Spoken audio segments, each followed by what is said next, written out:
Hello guys, तर स्वागत आहे तुमचं आपलं या यूट्यूब चॅनलवरती. मित्रांनो, चॅनलवर नवीन असाल तर चॅनलला सबस्क्राईब नक्की करा आणि अशाच नवनवीन अपडेट्स आपल्या चॅनलवरती पाहत राहा.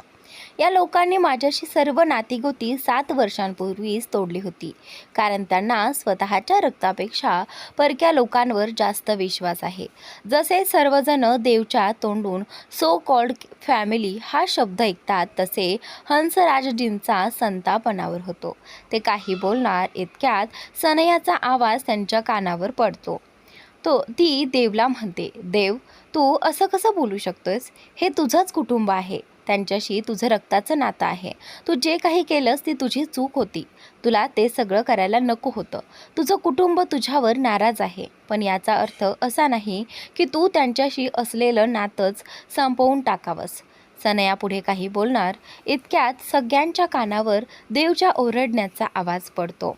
तो संतापाने म्हणतो, मिस सनया सूर्यवंशी, तुमच्या मर्यादेत राहा. तुम्ही माझ्या कोणाच्याच नाही आहात की मला नाते संबंधाबद्दल शिकवाल. मला कोणाशी नातं ठेवायचे आणि कोणाशी नाही हे मला चांगलं माहिती आहे. आणि चूक कोणाची होती याबद्दल बोलायचं झालं तर त्या रात्री काय घडलं होतं आणि काय नाही हे तुम्हालाही चांगलं माहिती आहे. देव पुढे काही बोलणार इतक्यात हंसराजजींचा संतापलेला आवाज त्याच्या कानावर पडतो. देव सिंघानिया, तुमच्या मर्यादेत राहा. कदाचित तुम्ही विसरलात की तुम्ही कोणासमोर आणि काय बोलत आहात. स्वतःची चूक मान्य करण्याऐवजी तुम्ही त्या मुलीवर दोष टाकत आहात, जिच्यावर तुम्ही अन्याय केला होता. मी तुम्हाला स्पष्ट सांगतो, तुम्हाला या मुलीला घटस्फोट द्यावाच लागेल आणि सनयाशी लग्न करावंच लागेल, कारण तीच तुमची पत्नी बनेल. तीच मिसेस सिंघानिया बनेल. जर तुम्हाला पुन्हा सिंघानिया कुटुंबात स्थान हवं असेल तर तुम्हाला सिंघानिया कुटुंबाचा मुलगा म्हणून स्वीकारलं जावं आणि सिंघानिया कॉर्पोरेशनचा CEO घोषित केलं जावं. तर तुम्हाला तानिया रावतला घटस्फोट द्यावाच लागेल. देव जसा हंसराजजींच्या तोंडून घटस्फोटाचा विषय ऐकतो तसा त्याचा राग प्रचंड वाढतो. तो रागाने थरथरू लागतो. त्याचा चेहरा लालबुंद होतो. कपाळावरील नस ताठ होतात आणि त्याच्या मुठी घट्ट आवळल्या जातात. तो काही बोलणार इतक्यात सगळ्यांच्या कानावर तानियाचा आत्मविश्वासपूर्ण आणि किंचित अहंकारी आवाज पडतो. ती म्हणत असते, दादाजी, तुम्हाला खरंच असं वाटतं का की देवला तुमच्या पैशांची गरज आहे किंवा तुमच्या कुटुंबाच्या नावाची गरज आहे? नाही, त्याला ना तुमच्या पैशांची गरज आहे ना तुमच्या नावाची. कारण जगातील नंबर 1 बिझनेस किंगला या दोन्ही गोष्टींपैकी कोणत्याही गोष्टीची आवश्यकता नाही. ती पुढे म्हणाली, देव सिंघानियाकडे आता त्याची पत्नी तानिया रावत आहे. अरे सॉरी, तानिया देव सिंघानिया. तानियाचे हे शब्द ऐकताच सगळ्यांची नजर तिच्याकडे वळते. तानिया देवच्या खांद्याला खांदा लावून उभी होती. देव जेव्हा पाहतो की तानिया त्याच्या बाजूने ठामपणे उभी आहे, तेव्हा त्याच्या चेहऱ्यावर एक सुंदर स्मित उमटतं. तो इतक्यातच आनंदी होतो. त्याचा राग हळूहळू शांत होऊ लागतो, कारण तानियाने त्याच्या खांद्यावर आपला हात ठेवला होता. आणि त्याचनंतर तानिया देवसमोर उभी राहते आणि त्याला आपल्या मागे करत म्हणते, 7 वर्षांपूर्वी तुम्ही स्वतःच्या रक्तावर विश्वास न ठेवता त्याला घराबाहेर हकलून दिलत. त्यावेळी तुम्ही हेही विचार केला नाही की त्याने कोणावर विश्वास ठेवला होता आणि का ठेवला होता. हीच तुमची सर्वात मोठी चूक होती. पण जेव्हा तुम्हाला संपूर्ण सत्य समजेल तेव्हा तुम्ही नक्कीच खूप पश्चाताप कराल. देवची आई आणि आजी तानियाचे शब्द ऐकून मनोमन आनंदी होतात. त्यांना देवसाठी खूप आनंद वाटतो की त्याने आपल्या आयुष्यासाठी इतकी मौल्यवान आणि धाडसी मुलगी निवडली आहे. त्यांना तानिया खूपच आवडते. दुसरीकडे आदित्य जेव्हा ऐकतो की जगातील नंबर 1 बिझनेस किंग दुसरा कोणी नसून देव तिथेच उभा असल्याने त्याच्या मनात देवबद्दल प्रचंड मत्सर निर्माण झाला होता. त्याच्या डोळ्यात देवबद्दलचा द्वेष स्पष्ट दिसत होता. त्याला याचा अधिकच हेवा वाटत होता, कारण देव नेहमीच त्याच्याकडून प्रत्येक गोष्ट हिरावून घेत आला होता. पण ज्याच्यावर तो मनापासून प्रेम करू लागला होता, त्या मुलीला देव आधीच आपल्या प्रेमात जिंकून बसेल असा विचारही त्याने कधी केला नव्हता. त्यामुळे त्याने मनोमन ठरवले की कोणत्याही परिस्थितीत तो देव किंवा आणि तानिया यांना वेगळं करणारच. पण त्याला याची कल्पना नव्हती की देव आणि तानिया यांचे नाते विश्वास आणि निखळ प्रेमावर उभे आहे. त्यांच्या काही कारस्थानांमुळे त्यांचे हे पवित्र नाते तुटणार नव्हते. दुसरीकडे सनया आपल्या चेहऱ्यावरचे मत्सर आणि रागाचे भाव लपवू शकत नव्हती. तानिया तिच्या चेहऱ्याकडे बारीकाईने पाहत होती. थोड्याच वेळात सनया चेहऱ्यावरील राग लपवत तानियाकडे आली आणि तिने तानियासमोर हात जोडले आणि म्हणाली, तानिया, तू असं कसं करू शकतेस? तू स्वतः एक मुलगी आहेस. मग माझं प्रेम माझ्यापासून कसं हिरावून घेऊ शकतेस? तुला माहिती आहे का, 7 वर्षांपूर्वी देवमुळे माझ्यासोबत काय घडलं होतं? त्या घटनेमुळे आज कोणताही मुलगा माझ्याशी लग्न करायला तयार नाही. यात माझी चूक काय होती? मी तुझ्यासमोर हात जोडते. कृपया मला माझा देव परत दे. आता फक्त देवच माझं आयुष्य उद्ध्वस्त होण्यापासून वाचवू शकतो. कारण आता माझ्याशी लग्न करायला दुसरा कोणीही तयार नाही. सगळ्यांना माहिती आहे की देव आणि माझ्यामध्ये ते सर्व घडलं होतं. सनयाचं बोलणं ऐकताच तानियाच्या ओठांवर एक विषारी हास्य उमटलं. तिने आपले हात छातीसमोर घडी घातले आणि सनयाभोवती गोलगोल फिरू लागली. सनया काही समजून घेण्याआधीच अचानक सर्वांच्या कानावर एक जोरदार आवाज पडला. चटाक! तो आवाज दुसऱ्या कुणाचा नसून तानियाने सनयाच्या गालावर लगावलेल्या जबरदस्त थप्पडीचा होता. थप्पड इतकी जोरात बसली होती की सनयाचा चेहरा एका बाजूने वळला आणि तिची पावलं डगमगली. त्याचवेळी तानियाचा गोरा हातही लाल झाला होता. सर्वजण आश्चर्याने तोंड उघडून फक्त तानियाकडेच पाहत उभे होते. देवलाही याची अजिबात कल्पना नव्हती की तानिया सर्वांसमोर सनयाला थप्पड मारेल. तेवढ्यात तानियाचा संतापाने भरलेला आवाज सर्वांच्या कानावर पडला. तुझी हिंमत तरी कशी झाली माझ्यापासून माझा देव हिरावून घेण्याची? मला आणि देवला वेगळं करण्यासाठी तू खूप मोठा डाव खेळला होतास. देव विरुद्ध माझ्या मनात विष पेरण्याचा प्रयत्न केला होतास आणि मी ही मूर्खासारखी तुझ्या जाळ्यात अडकले होते. जर योग्य वेळी देवने येऊन मला खरं सांगितलं नसतं तर मी खरंच तुझ्या बोलण्यावर विश्वास ठेवून माझं प्रेम कायमचं गमावलं असतं.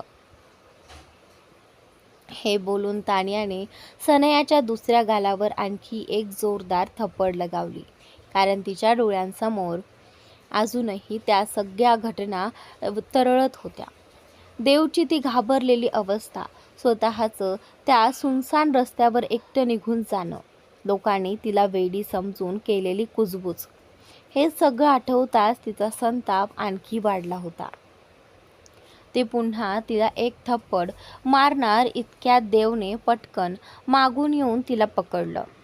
तानिया देवच्या मिठीत तडफडू लागली आणि ओरडत म्हणाली, सोड मला देव. आज मी या अडाणी मुलीला जिवंत सोडणार नाही. जर ही जिवंत राहिली तर आपल्याला वेगळं करण्यासाठी अजून किती डाव खेळेल याचा काही नेम नाही. देवने पाहिलं की तानिया काही केल्या शांत होत नव्हती. तिचे हात रागाने लाल झाले होते.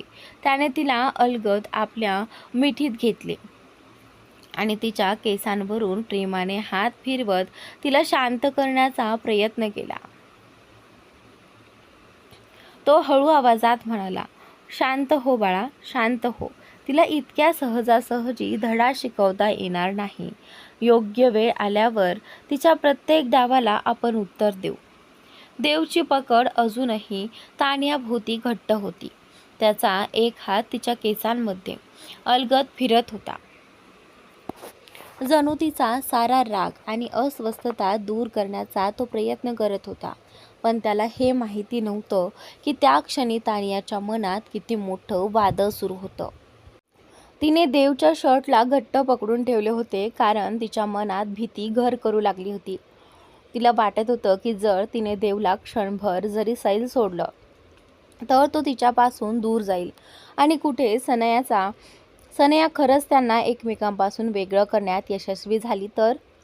हा विचारसुद्धा आता तानियाला सहन होत नव्हता. देव तिला सोडून जाईल याची कल्पनाही ती करू शकत नव्हती. त्याच्याशिवाय जगणं तर दूरच, एक क्षणही राहणं तिच्यासाठी अशक्य होतं. देव तानियाच्या मनातील भीती आणि अस्वस्थता चांगलीच समजून घेत होता. म्हणूनच त्याने तिला आणखी घट्ट मिठीत घेतलं आणि प्रेमाने म्हणाला, स्वीटहार्ट, शांत हो. काहीही झालेलं नाहीये. मी तुझ्या सोबत आहे. तुला माझ्यापासून वेगळं करण्याची हिंमत कोणातही नाही. आणि या नीच मुलीबद्दल बोलायचं झालं तर तिच्या प्रत्येक कारस्थानाला तुझा नवरा लवकरच योग्य उत्तर देईल. तिच्या डावपेचांमुळे मी तुझ्यापासून दूर जाईन असं तू विचार तरी कसं करू शकतेस? देवचं बोलणं ऐकून तानिया थोडी शांत झाली. मात्र तिने देवला घट्ट धरलेलं अजूनही सैल केलं नव्हतं. काही क्षण विचार करून ती देवच्या मिठीत हलकेच तडफडत म्हणाली, हबी, मला सोडा. मी आता ठीक आहे. देवने तिच्या कपाळावर अलगद चुंबन घेतलं. त्याला याची अजिबात पर्वा नव्हती की त्यांच्या आजूबाजूला इतर लोकही उपस्थित होते. तो तानियाला आपल्या हातात उचलून सोफ्यावर बसला आणि तिला आपल्या मांडीवर बसवत तिचं डोकं छातीवर टेकवलं. मग तो प्रेमाने तिच्या डोक्यावरून हात फिरवू लागला. तानियाची अवस्था पाहून निम्रतजींना काळजी वाटत होती, कारण त्यांनी तानियाला याआधी कधीही इतक्या संतापलेल्या अवस्थेत पाहिलं नव्हतं. घटस्फोटाचा विषय ऐकल्यावर ती आज ज्या प्रकारे संतापली होती तसं यापूर्वी कधीच घडलं नव्हतं. त्यांनी पाण्याचा ग्लास आणून देवच्या हातात दिला. देव तानियाकडेच पाहत होता. तेव्हा त्याच्या लक्षात आलं की निम्रतजींचे डोळे पाणावले आहेत. त्याने हलकसं मान हलवत त्यांना शांत राहण्याचा इशारा केला, जणू सांगत होता की तानिया आता ठीक आहे. अतिरिक्त रागामुळे तानियाच्या हृदयाचे ठोके वेगाने चालू होते. देवने तिला पाणी पाजलं आणि मग स्वतःचा फोन काढून त्यात एक चित्रपट सुरू केला. त्यानंतर त्याने फोन तिच्या हातात दिला. तेवढ्यात खोलीत त्याचा एक बॉडीगार्ड आला. त्याच्या हातात इयरफोन्स होते. देवने आधीच त्याला मेसेज करून इयरफोन्स आणायला सांगितलं होतं. कार्तिकला पाहताच उपस्थित सर्वजण आश्चर्यचकित झाले, कारण कार्तिक कोण आहे हे तिथल्या प्रत्येकाला माहिती होतं.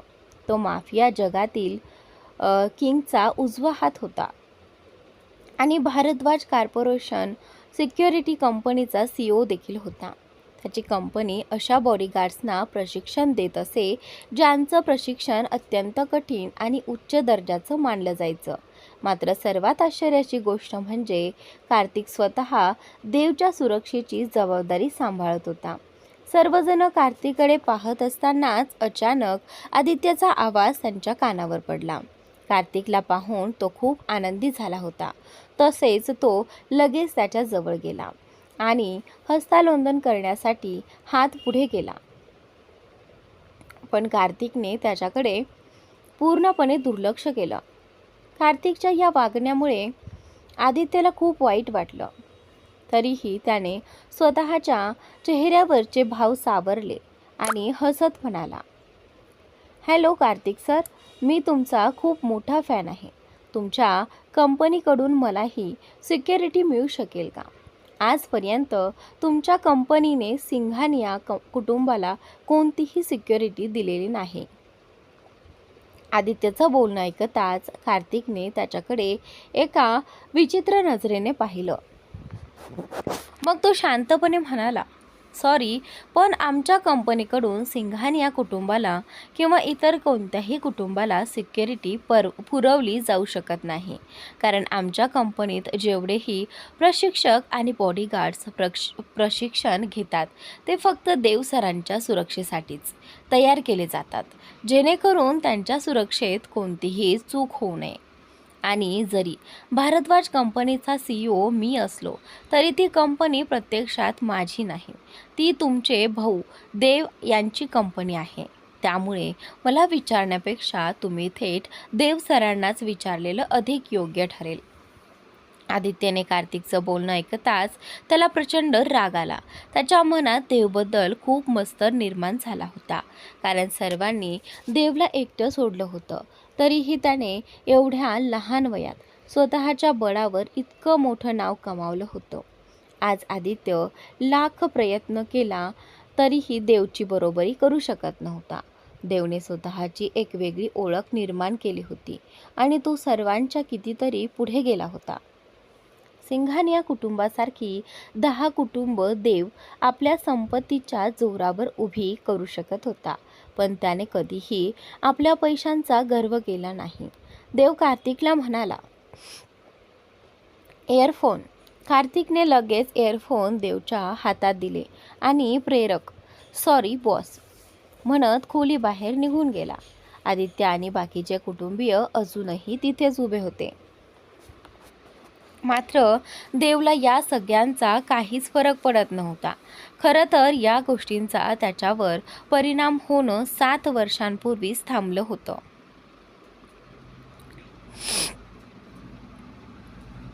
तो तानियाकडे गेला, तिच्या हातात इयरफोन दिले आणि प्रेमाने म्हणाला, स्वीटहार्ट, हे कानात लाव. मला नाही वाटत की पुढे तुला कोणताही त्रास व्हावा. तानियाने हसत मान डोलावली. तिने इयरफोन कानात घातले आणि पुन्हा आपल्या कामात गुंतली. तिला कॉमेडी चित्रपट पाहायला खूप आवडत असल्याने तिने एक कॉमेडी चित्रपट सुरू केला. ती चित्रपटात इतकी रमून गेली होती की देवने तिला आपल्या हातात उचललं हेही तिला कळलं नाही. काही क्षणानंतर देव तिला दुसऱ्या खोलीत घेऊन गेला. ती त्या हॉटेलमधील सर्वात मोठी आणि आलिशान खोली होती. त्या खोलीत किचन, हॉल, स्विमिंग पूल, जिम आणि इतर सर्व सोयी सुविधा होत्या. ती एखाद्या आलिशान अपार्टमेंटसारखीच होती आणि ती फक्त देवसाठी राखीव ठेवण्यात आली होती, कारण ते हॉटेल देखील देवचंदचंच होतं. देवने तानियाला बेडवर बसवलं, तिच्या कपाळावर हलकंसं चुंबन घेतलं आणि तिच्या कानातील इयरफोन काढत म्हणाला, स्वीटहार्ट, माझी वाट बघ आणि कोणतीही खोडी काढायची नाही. फक्त तुझा चित्रपट बघ. मी थोड्या वेळाने तुझ्याकडे परत येतो. हे बोलून त्याने पुन्हा तिच्या कपाळावर चुंबन घेतलं आणि खोलीबाहेर निघून गेला.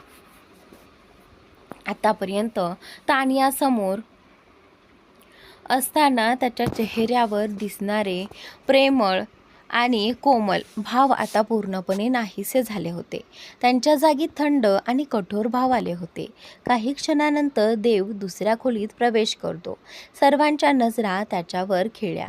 काही वेळापूर्वी तानियासमोर दिसणारा देव आणि आता समोर उभा असलेला देव यात जमीन आसमानाचा फरक होता.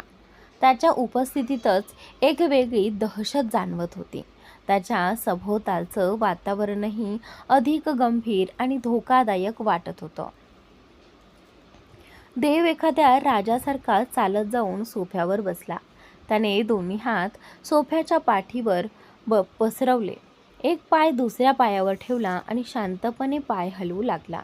त्याचे डोळे मिटलेले होते आणि डोकं सोफ्याच्या मागील बाजूस टेकलेलं होतं. समोर बसलेल्या सर्वांना त्याचा हा रुबाब पाहून खूप राग आला. विशेषतः देवच्या वडिलांना त्याच्यावर प्रचंड संताप आला होता, कारण ते आल्यापासून देवने त्यांच्याशी एक शब्द देखील बोलला नव्हता. त्यांना असं वाटत होतं की देव आपल्या मोठ्यांचा आदर करायलाच विसरला आहे. म्हणून ते रागाने त्याच्याजवळ गेले आणि म्हणाले, तुला अजिबात लाज वाटत नाही का? तुझ्यासमोर तुझे मोठे उभे आहेत आणि तू त्यांच्याशी अशी उद्धट वागणूक देतो आहेस. त्यांच्यासमोरच आपली मिजाज दाखवतो आहेस. आम्ही इथे काही वेगळ्याच विचाराने आलो होतो, पण तू आधीच आम्हाला कुणालाही तोंड दाखवण्याच्या लायकीचं ठेवलं नव्हतंस आणि आज उरलेली कसरतसुद्धा तू पूर्ण केलीस. देवने हळूहळू आपले डोळे उघडले आणि समोर उभ्या असलेल्या व्यक्तीकडे पाहिलं. त्याच्या ओठांवर एक हलकीशी स्मितरेषा उमटली. तो त्याच जागेवर बसून शांतपणे म्हणाला, हॅलो मिस्टर व्ही सिंघानिया, कसे आहात तुम्ही? मी तर विचार करत होतो की आज तुम्ही सगळे इतके शांत का आहात. तर मित्रांनो, आजचा आपला हा भाग इथे संपलेला आहे. पुढील भाग नक्की पहा आणि चॅनलला सबस्क्राईब नक्की करा.